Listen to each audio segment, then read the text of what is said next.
माझं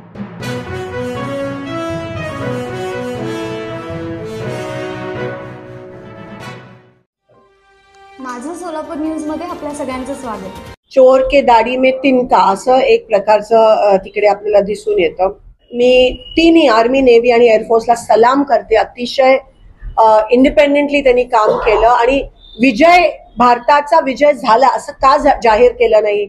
अमेरिकेच्या हातात भारत एक कठपुतली आहे का हा प्रश्न मला पडतो. मोदी हे पूर्णपणे जबाबदार आहेत आपल्या देशाला कमकुवत जगामध्ये दाखवण्यास. जर अनिल चौहाननी सीडीएसनी रेकॉर्डवर आणलं की काही विमानं पडले, मग त्यांच्या पायलट्सना आपण रिस्पेक्टफुल फ्युनरल दिलं का, हा माझा प्रश्न आहे.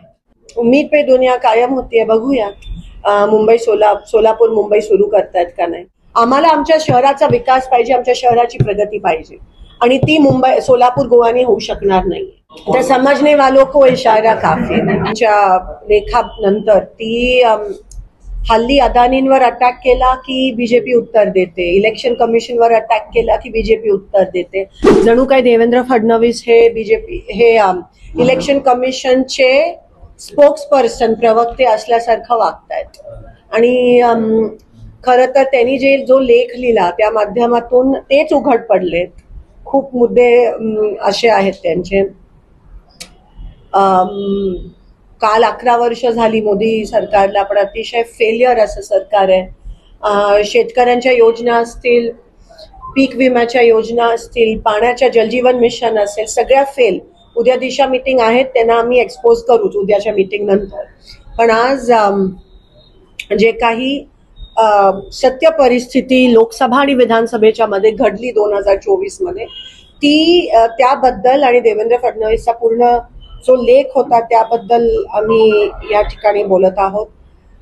मी काही 2-3 गोष्टी तुम्हाला त्यांच्या निदर्शनास सांगते.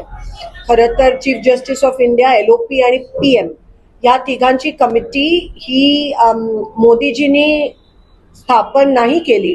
ह्याच्यावर सुप्रीम कोर्टाने जेव्हा ताशेरे ओढले तेव्हा ती कमिटी त्यांना स्थापन करावी लागली. ही मोदीजींची आयडिया नव्हती. उलट मोदीजींनी CGIला फायर केलं आणि त्यांच्या ऐवजी त्यांनी अमित शहाना बसवलं तिथे. तर तो एक देवेंद्र फडणवीसचा पॉइंट आहे जो मी रिफ्यूट त्या ठिकाणी करते. 1950 पासून काँग्रेस ही कमिटी स्थापन करत होती, पण त्यावेळेस कोणी ऑब्जेक्शन घेतलं नाही. ह्या वेळेस सुप्रीम कोर्टमध्ये तो खटला ह्याबाबत दाखल झाला. जेव्हा देवेंद्र फडणवीस म्हणत होते की पहिले 1 कोटी, मग 75 लाख, मग 63 लाख, मग 31 लाख अशी त्या ठिकाणी वाढ झाली, तेव्हा तेच एक्सपोज झाले. कारण का लोकसंख्येत तेवढी मतदारांची जी संख्या असते तेवढी वाढ झाली नाही, हे पण ते ऑन रेकॉर्ड. म्हणून ते स्वतःला उघड पडले, ते तोंडघाशी पडले, कारण का ते कॉन्ट्रडिक्टरी त्यांनी स्टेटमेंट दिली. 41 लाख हे एवढी लोक म्हणजे ECला भारतरत्न मिळाला पाहिजे की एवढ्या कमी वेळात 41 लाख लोक इलेक्शन कमिशन मोबिलाइज कसं करतं, 41 लोकांना बूथ पर्यंत कसं काय आणतं एवढ्या कमी वेळात, हा प्रश्न आहे. ऑब्व्हियसली जर मतदारसंख्या कमी होत असेल तर 18च्या वरची पण लोकांची जी नोंदणी आहे ती पण कमी होते. मग मी देवेंद्र फडणवीसना विचारते, मग तुमची ही जी आकडेवारी आहे ती कशी वाढली? तुम्हीच हे बोलून त्या ठिकाणी तोंडघाशी पडला. आणि देवेंद्र फडणवीसना का वाटलं की त्यांनी यावर उत्तर द्यायला पाहिजे? चोर के दाढी में तिनका असं एक प्रकारचं तिकडे आपल्याला दिसून येतं. 2024च्या लोकसभेमध्ये 5.83 लोकसभेमध्ये 5 नंतर झालेल्या वोटिंग मध्ये पर्सेंटेज वाढ झाली आणि विधानसभेत 7.83 वाढ झाली. ह्याचा अर्थ त्यांनी लोकसभेत पण मॅनिप्युलेशन केलेलं, पण त्यांना कळलं की 5.83 हे कमी होतं. जाती जनगणनाचा जो निर्णय दिला त्याच्याबद्दल कोणते प्रश्न विचारणार आहेत, त्याच्यामध्ये कोणते, जसं तेलंगणाने केलं त्याच्यामध्ये कोणते प्रश्न विचारणार आहेत, ते टाइम बाउंड किती असणार आहे.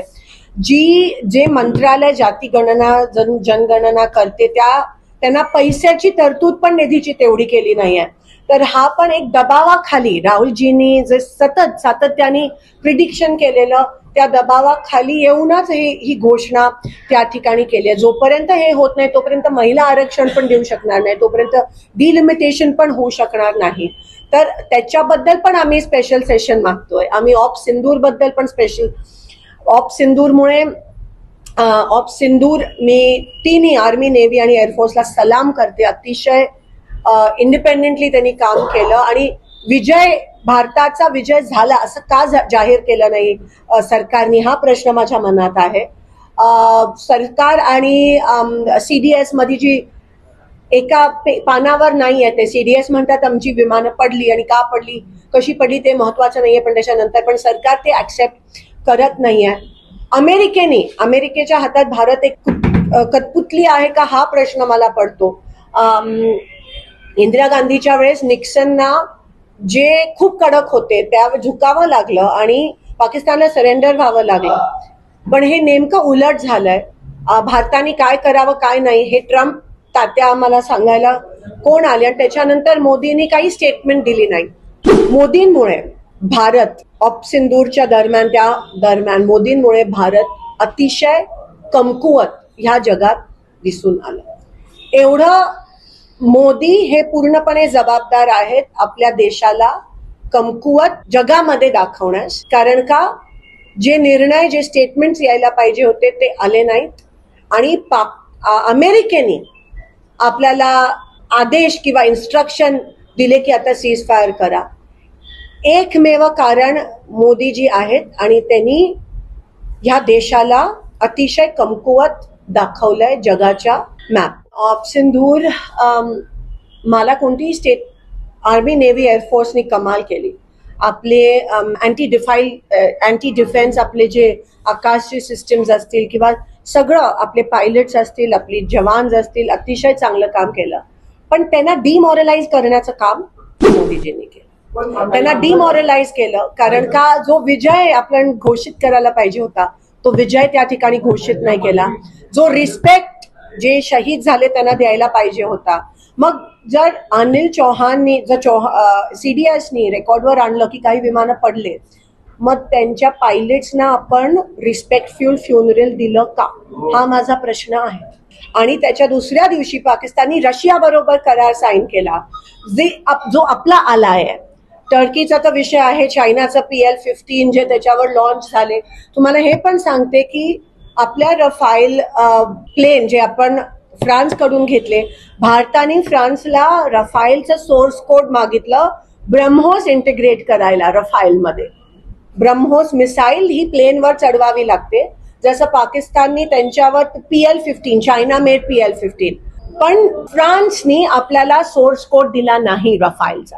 आणि मग ती रफाईलची कॉन्ट्रोवर्सी तुम्हाला की HAL ला मॅन्युफॅक्चरिंग दिलं नाही, पण एका वेगळ्या कोणाला तरी बँक्रप्सी मधून बाहेर काढायला त्यावेळेस दिलेलं. रफाईलचा सोर्स कोड फ्रान्सनी आपल्याला दिला नाही. हे पुन्हा एकदा मोदींनी भारताला कमकुवत साबित केलं आणि त्याच्यामुळे आपण ब्रह्मोस इंटिग्रेट करू शकलो नाही रफाईलमध्ये. आणि त्याच्यामुळे PL-15नी कदाचित असं CDS म्हणतात की रफाईलला घाबरूनच बीजेपीनी प्रत्येक गोष्टीत मॅनिप्युलेशन केलं. फक्त EVM नाही, लाडकी बहीण मॅनिप्युलेशन होतं, साम दाम दंडचा वाटप हे मॅनिप्युलेशन होतं, वेगवेगळ्या योजना ज्या जाहीर केल्या, 7,500 जे डिपॉझिट केले ते पण मॅनिप्युलेशन. म्हणजे ते एवढे हताश झालेले की त्यांना कोणत्याही परिस्थितीत ते इलेक्शन जिंकायचं होतं. आम्ही 12 तारखेला मशाल रॅली काढतोय ह्या गोष्टीच्या विरोधात आणि वेळ पडली तर आम्ही उपोषणावर पण बसू, पण आम्हाला बॅलेट्स पाहिजे. उम्मीद पे दुनिया कायम होतीये, बघूया सोलापूर मुंबई सुरू करतायत का नाही. आणि ह्या विमान सेवा सुरू होण्याच्या मागे सगळ्यांचाच त्या ठिकाणी प्रयत्न आहे, सगळ्यांचं यश आहे. खरं तर विमानतळ हे कोणाच्या काळात झालं हे सगळ्यांना माहिती आहे. विमान सेवा कधी चालू झाली हे पण सगळ्यांना माहिती होणं गरजेचं आहे.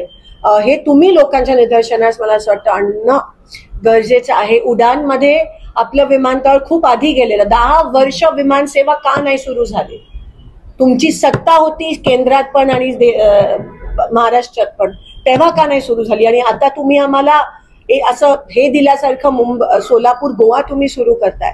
आम्हाला आमच्या शहराचा विकास पाहिजे, आमच्या शहराची प्रगती पाहिजे आणि ती सोलापूर गोवाने होऊ शकणार नाही. जे डेलिगेशन्स पाठवतात ते बाहेरगावी पाठवतात, पण तुम्ही आमच्या लोकांना सांगा, आपल्या लोकांना सांगा, देशाच्या लोकांना ही उत्तरं अपेक्षित आहेत तुमच्याकडून, हे स्पष्टीकरण तुमच्याकडून अपेक्षित आहे. ते 4 आतंकवादी अजूनही फरार आहेत, त्याच्याबद्दल तुम्ही उत्तरं द्या. त्यांना अजून ही अकार्यक्षम सरकार का पकडू शकलं नाहीये त्याच्याबद्दल तुम्ही उत्तरं द्या. तुम्ही जयशंकरजी 15 मिनिटं आधी पाकिस्तानला सांगतात की आम्ही अटॅक करतोय, त्याच्याबद्दल उत्तर द्या. म्हणजे आम्ही अटॅक करतोय, तुम्ही सतर्क राहा आणि आम्हाला, त्याच्यामुळे ती कदाचित विमानं खाली पडली, त्याच्यामुळे कॅज्युअल्टीज. मग हे सगळं बघून आपल्या आर्मी, नेव्ही आणि एअरफोर्स डिमॉरलाइज नाही का होणार? माझं सोलापूर न्यूज या यूट्यूब चॅनलला सबस्क्राईब करा आणि बेल आयकॉन प्रेस करायला विसरू नका.